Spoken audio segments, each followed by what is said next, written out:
السلامه البنات، كي دايرين؟ لاباس بخير؟ كنتمنىكم كلكم تكونوا بخير في احسن الاحوال. واسمحوا لي كنطول عليكم في الفيديوهات، ما كنلوحهم شيء.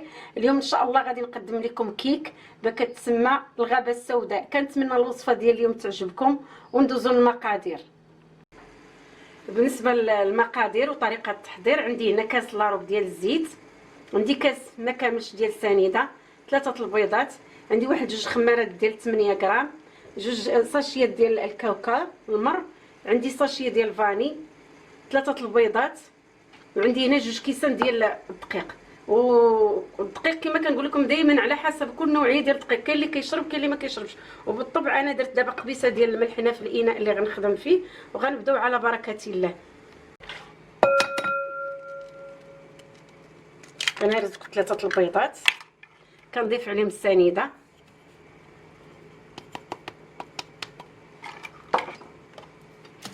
غادي نخدمهم مزيان مول البيض.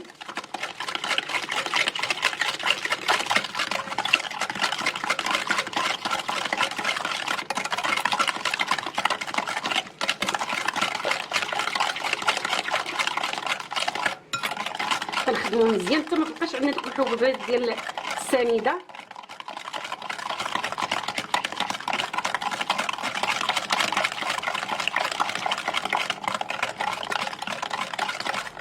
كنضيف الزيت، كنضيف عليه ديك الساشيه ديال الفاني،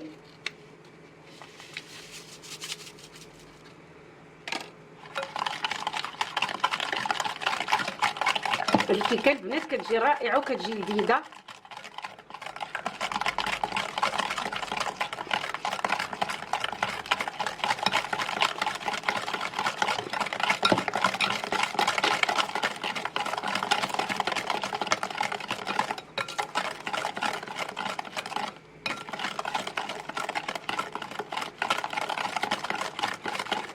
دابا غادي نبدا نضيف الدقيق بالتدريج.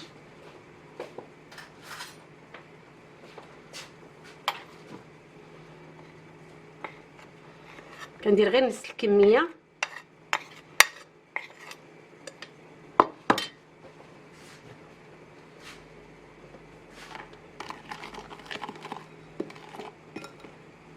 حركت على سميتو. كنزيد الدقيق، عاد نزيد الخميره، كنضيف الساشيه ديال الخماره، كنحاولوا نغربلوها باش مابقاوش دوك الحبيبات ديالها هكا. كنزيد نضيف الدقيق كما قلت لكم، الدقيق دائما بالتدريج، ما كنديروش كله في مره.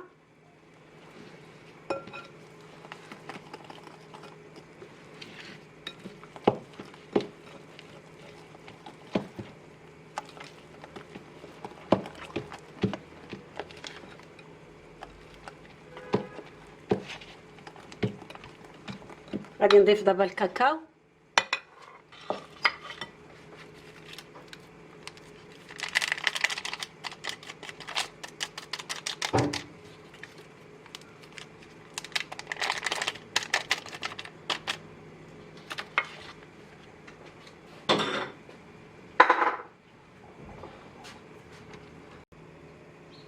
كتكون العجينه في هذا القوام البنات هكا، ما تكونش جاريه وما تكونش قاصحه.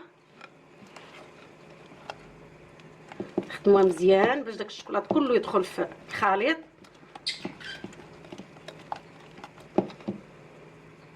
دابا غنجيب الاناء اللي غادي يدخل المول الفران.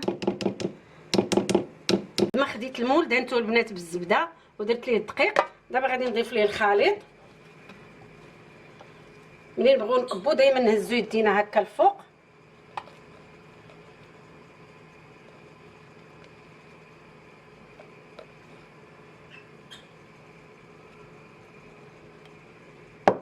هكا كنوزعو على المول. دابا غادي ندخلها للفران البنات ونعاود نتلاقى بكم. بالنسبه للكريمه غادي نحتاج واحد كاس الحليب بارد البنات من الفريغو، وغادي نحتاج واحد العلبه ديال الكريم شانتيي، وغادي نبدا على بركه الله باش نخدم الكريمه. غنكب هذا كاس الحليب في الاناء،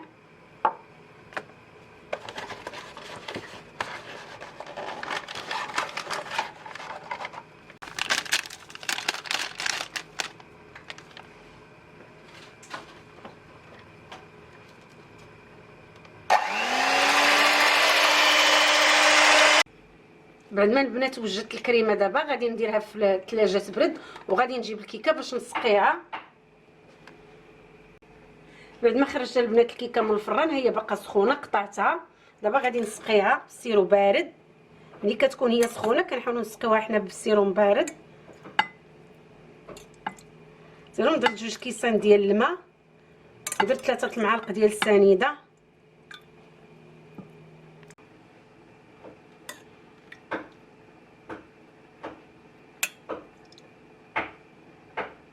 غادي نسقيها ونخليها شويه تبرد، عاد غادي نعمرها بالكريمه.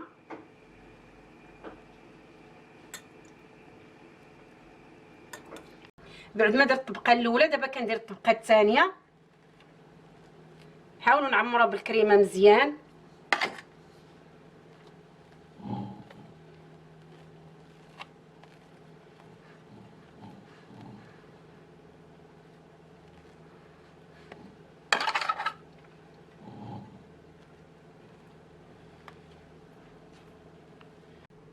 بعد ما البنات كملتها بالتزيين ديال الكريمه، دابا غادي نزينها بالشكلاط من الجناب. كناخذوا الشكلاط هكا كنلصقوا لها من الجناب هكا. الشكلاط البنات خديتو ذوبتو ودرتو فوق السلوفان وكرطتو بالموس باش كيعطيني هذا الشكل هذا.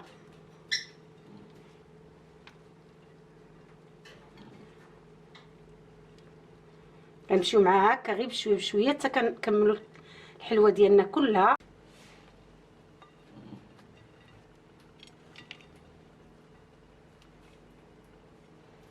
غنمشيو هكا مع كلها حتى كنكملوها. هاد الشكلاط كلشي اللي طاح هنا البنات غادي نعاودو نخدمو به.